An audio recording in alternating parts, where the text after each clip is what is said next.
Hello friends, आज हम सीखेंगे नोटपैड के बारे में। नोटपैड के लिए आपको स्टार्ट पर यहाँ पर आपका सर्च का ऑप्शन दिया है, यहाँ पर टाइप कीजिए नोट। तो यहाँ पर आपका नोटपैड का एप्लीकेशन का आइकन दिखने लगेगा, जिस पे आप क्लिक करोगे तो आपका नोटपैड ओपन हो जाएगा। File menu, edit, format, view, help, ये 5 मेन्यू उसके अंदर दिए हुए हैं। आपको अगर वर्ड चलाना आता है तो इन मेन्यूज़ में से आपको आधे से ज़्यादा चीज़ें लगभग आती होंगी। इसका काम जो होता है वो सिंपल टाइपिंग के लिए होता है। जो भी चीज़ हम टाइप करना चाहें उसके लिए हम इसका प्रयोग करते हैं। यहाँ पर फॉर्मेटिंग का ऑप्शंस आपके लिए ज़्यादा नहीं होते हैं। जैसे वर्ड में आप बोल्ड कर सकते हो, इटैलिक कर सकते हो, यानी कि जो हमने लिखा है वो मैटर एज इट इज़, जो भी फॉन्ट हम उसका चेंज करेंगे उसी फॉन्ट में वो छप जाएगा। अब यहाँ पर जो नई चीज़ें आपके लिए हैं, सबसे पहले देखते हैं हम फाइल मेनू में। तो फाइल मेनू में ऑलमोस्ट आपको सब चीज़ें आती हैं। New window, open, save as, page setup और प्रिंट। यहाँ पर जो नया है वो है न्यू विंडो आपके लिए। न्यू से नई फाइल खुलती है, सबको पता है। लेकिन यहाँ पर क्या है कि जैसे मैंने कुछ टाइप किया और कंट्रोल एन करूँगा तो ये जो फाइल खुली हुई है हमारी वो बंद हो जाएगी। तो अगर हमको एक नई विंडो और चाहिए तो हम क्या करते हैं, कंट्रोल शिफ्ट एन यानी कि न्यू विंडो का इस्तेमाल करते हैं, और तब हमारे लिए एक नई अलग से विंडो खुल के आ जाती है। यानी कि जो फाइल हमारी खुली हुई थी वो हमारी एज इट इज़ खुली रहेगी, उसके साथ साथ दूसरी फाइल भी हमारी यहाँ पर खुल जाएगी। इसके बाद ओपन, पता है आपको, पुरानी कोई फाइल बनी हुई हो तो उसे खोल सकते हैं। सेव से जो फाइल पर हम काम कर रहे हैं उसको हमने अगर किसी नाम से सेव कर रखा है तो ये उसी पर सेव हो जाएगी। सेव एज से आप नए नाम से फाइल को सेव करते हो। पेज सेटअप में हम क्या करते हैं, यहाँ पर एक डायलॉग बॉक्स खुल करके आ जाता है जिसमें हम पेपर की साइज़, यानी कि जिस पे आपको प्रिंट आउट निकालना है उसकी साइज़ डिफाइन कर सकते हैं। पोर्ट्रेट निकालना है या लैंडस्केप निकालना है वो आप यहाँ सेट कर सकते हैं। लेफ़्ट से, राइट से, टॉप से, बॉटम से आपको जो मार्जिन छोड़नी है वो यहाँ देखिए मिलीमीटर्स में दी है, तो उसके अकॉर्डिंगली आप यहाँ से मार्जिन को डिफाइन करते हैं। फिर यहाँ पर दिया हेडर और फुटर, यानी कि अगर हम कोई चीज़ चाहें कि हेडर पे जब प्रिंट निकले तो वो लिख करके आए तो वो यहाँ पर आप हेडर पे दे देंगे, यानी कि आपके पेज का जो मैटर है उसके ऊपर के पोर्शन पर ये हर पन्ने पर छप करके आएगा, और जो फूटर है वो आपके नीचे के पोर्शन पर हर पन्ने पर छप करके आएगा। इसके बाद आपका आता है एडिट मेनू। एडिट मेनू में आपको undo, cut, copy, paste, delete दिया हुआ है। अंडू पता है आपको, जो लास्ट एक्शन हमने लिया था उसको कैंसिल करने के लिए होता है। कट से जो भी हम सिलेक्ट करके कट करते हैं वो हमारा क्लिपबोर्ड में स्टोर हो जाता है ताकि हम उसको कहीं पर ले जा करके पेस्ट कर सकें। कॉपी का काम होता है डाटा को जो हमने सिलेक्ट किया है उसे क्लिपबोर्ड पर कॉपी करने के लिए। डिलीट से जो भी सिलेक्ट किए रहेंगे वो हमारा डिलीट हो जाएगा। अब आता है यहाँ पर सर्च विद बिंज। बिंज जो है वो हमारा माइक्रोसॉफ्ट का एक सर्च इंजन है जहाँ पर हम कोई चीज़ सर्च कर सकते हैं। उसको सर्च करने के लिए जो भी हमें सर्च करना है वो हमें यहाँ पर लिखना होगा। जैसे कि मान लीजिए मुझे किसी टेम्पल के बारे में जानना है या टेम्पल्स के बारे में जानना है, तो मैंने टेम्पल लिख करके यहीं पे कंट्रोल ई कर दिया। तो कंट्रोल ई करते ही क्या होगा, जो मेरा डिफ़ॉल्ट ब्राउज़र होगा उस पर ये क्या करेगा, बिंज को खोलेगा, माइक्रोसॉफ्ट बिंज को खोलेगा, और वहाँ पर टेम्पल जो मैंने वहाँ लिखा था उसको इसने सर्च किया और यहाँ मेरे पास टेम्पल के डिटेल्स लिख करके आ गए। इसके बाद अगला जो ऑप्शन इसमें दिया हुआ है वो आपका दिया हुआ फाइंड विद इन। जो डॉक्यूमेंट हमने जो टेक्स्ट टाइप किया हुआ उसमें उसको छोड़ना है तो हम फाइंड कर लेते हैं। फाइंड नेक्स्ट का काम होता है कि उसी चीज़ को दोबारा सर्च करना है तो फाइंड नेक्स्ट करेंगे, यानी कि अगला क्या है। पिछले वाले पे वापस जाना है तो फाइंड प्रीवियस करेंगे। रिप्लेस से किसी चीज़ को हम रिप्लेस करना चाहते हैं तो रिप्लेस कर सकते हैं, यानी कि कोई हमने कुछ चीज़ ढूंढी है उसको किसी और नाम से बदलना है तो हम रिप्लेस का यूज़ करेंगे।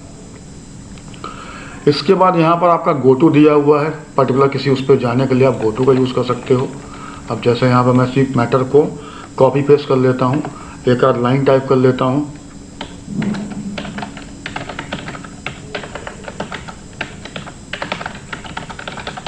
ठीक है, तो मैंने एक लाइन टाइप कर ली और उसको कॉपी पेस्ट करके हम लाइंस को अपनी बढ़ा ले रहे हैं। ठीक है, यहाँ पर देखिए आपका गो टू जो है भी नहीं आ रहा है। इसका कारण क्या है कि यहाँ पर फॉर्मेट मेन्यू में हमारे वर्ड ड्राइव के सामने जो है टिक लगा हुआ है। अब हमें करना क्या, उस टिक को हटा देना, और जैसे हम इस टिक को हटाएंगे तो हमारा देखिए गो टू का ऑप्शन आ गया। अब वर्ड ड्राइव क्या होता है वो भी मैं आपको आगे बताऊँगा जब उस मेन्यू पर पहुँचेंगे। तो वर्ड ड्राइव हटाने के बाद देखिए आपका गो टू आ गया। गो टू करने से क्या होगा कि आप यहाँ पर जिस लाइन नंबर पर जाना चाहते हो उस लाइन नंबर को लिख के आप एंटर कर दोगे तो ये आपको उस लाइन पर ले जाएगा। तो ये वर्क था आपका गो टू का। सिलेक्ट ऑल से पूरा आपका मैटर सिलेक्ट हो जाएगा। इसके बाद यहाँ दिया हुआ डेट और टाइम, आप डेट टाइम पर क्लिक करते हो तो करंट डेट और टाइम होगी आपकी सिस्टम की, वो यहाँ पर लिख करके आ जाएगी। इसके बाद अगला मेन्यू जो आपका आता है वो आता है फॉर्मेट मेन्यू। अब फॉर्मेट मेन्यू में वर्ड ड्राइव क्या है वो भी आपको समझ में आ जाएगा। जैसे मैटर लिखा है, अब जैसे ही मैंने इसको एक लाइन में किया, देखिए आपका मैटर यहाँ पर इसके आगे चला गया, स्क्रीन के बाहर चला गया। ठीक है, ऐसे दूसरी लाइन सेलेक्ट करेंगे, देखिए और बढ़ता चला जा रहा है। तो यहाँ पर क्या हो रहा है, मैटर हमारा उसी लाइन पर बढ़ता चला जा रहा है। यानी कि कंप्यूटर पर जब आप नोटपैड पर टाइप करते हो तो मैटर क्या होता है वो आपका एक ही लाइन में टाइप होता जाता है जब तक आप एंटर नहीं करते। तो यहाँ पर हमें क्या करना होता है, हमें लाइन को चेंज करने के लिए एंटर करना पड़ता है। लेकिन अगर हम एक कंटिन्यूस टाइपिंग करते चले जा रहे हैं, हम चाहते हैं कि हमारा मैटर जो है वो ऑटोमेटिकली लाइंड हो जाए, अलाइंड हो जाए, तो हम क्या करेंगे, यहाँ से वर्ड ड्राइव लगा देंगे तो मैटर हमारा जो आगे बढ़ जा रहा था पेज के वो उसी पेज पर नीचे दिखाने लगेगा। अब आपको स्टेटस बार जो है यहाँ नीचे दिया हुआ है, इसमें यहाँ देखिए लाइन 1 लिखा हुआ है और कॉलम 1 लिखा है। जैसे जैसे आप कर्सर मूवमेंट करते जाते हो वैसे वैसे आपका कॉलम चेंज हो जा रहा है, और जैसे जैसे आप नीचे लाइन चेंज करोगे वैसे वैसे आपकी लाइन चेंज होगी।